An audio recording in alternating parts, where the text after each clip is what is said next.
All right, we are diving into a really cool experiment today. We're pitting a single deadly predator against what's called a superorganism. It's a classic battle, potent venom versus just overwhelming numbers, and it's all designed to answer one of nature's most fascinating questions. So, here it is. The big question: 1,000 ants versus one black widow. Who wins? The setup is pretty simple, but the implications are huge. What's going to come out on top? Is it the crazy powerful neurotoxin of a single spider? Or is it the sheer force of 1,000 angry ants working together? Let's find out. So first things first, you got to assemble the army. An order was placed for 1,000 ants. But here's the twist. They were a mystery species. You literally had no idea what kind of fighters were going to show up for the big event. Well, as it turns out, the species they got was kind of perfect for this showdown. They were harvester ants, and these guys are known for their powerful mandibles and venomous stingers. So this wasn't just any random group of ants. This was a legion of seriously well-equipped soldiers. Now, before any battle, a colony needs a base of operations, right? So they were introduced into this big glass habitat, the Terriger, basically giving them home turf advantage to defend. And their instincts just kicked in almost immediately. After a little bit of chaotic exploring, they started to work as one. They began digging out this incredible network of tunnels, each ant carrying just a single grain of sand, and together they built a fortress. It's amazing to watch. So, to see what this colony was really made of, they were put through this whole gauntlet of, let's call them, training activities. You got to test their offense, their defense, and their problem-solving skills before they meet the final boss. Okay, so let's dive into this gauntlet. It had 4 very different challenges. First, a straightforward hunt. Then, a specialized predator pit.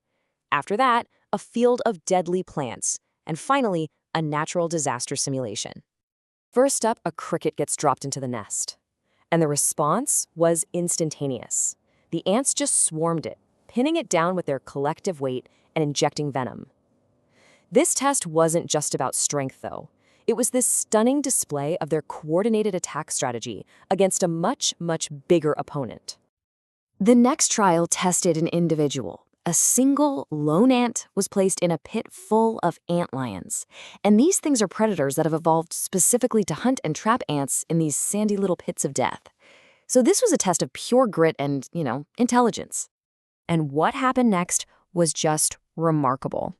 This one ant not only survived being dragged underground by 2 different antlions, but it actually seemed to outsmart the experimenter, kind of tricking him into moving it closer to the food reward.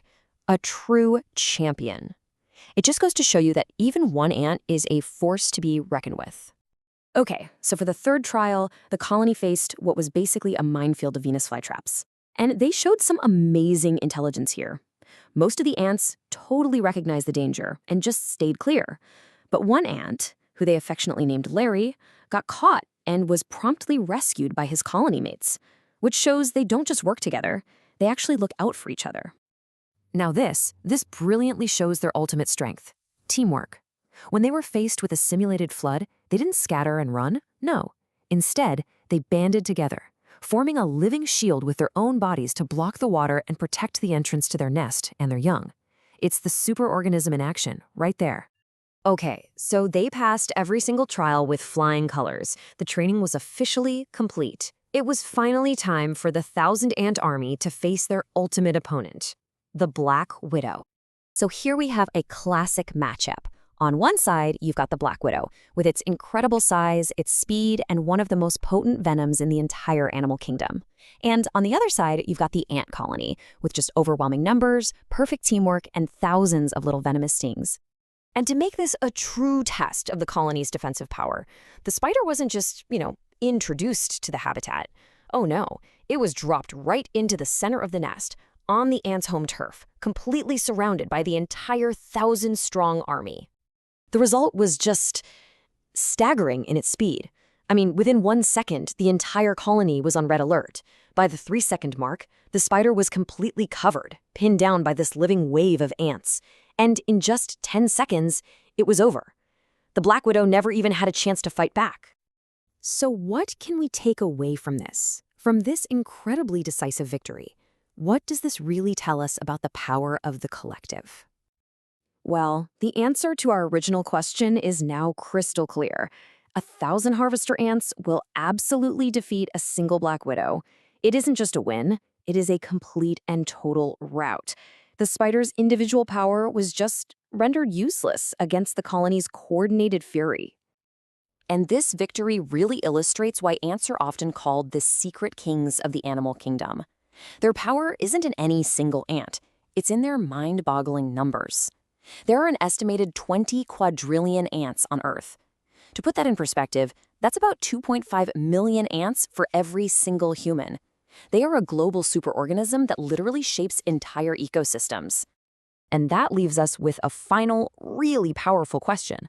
This whole experiment is like a tiny version of a fundamental principle, the immense power of a unified group. We saw them form a living shield, we saw them execute a perfect attack. So if this is what 1,000 ants can do, it really makes you wonder, what does this principle look like on a much, much larger scale?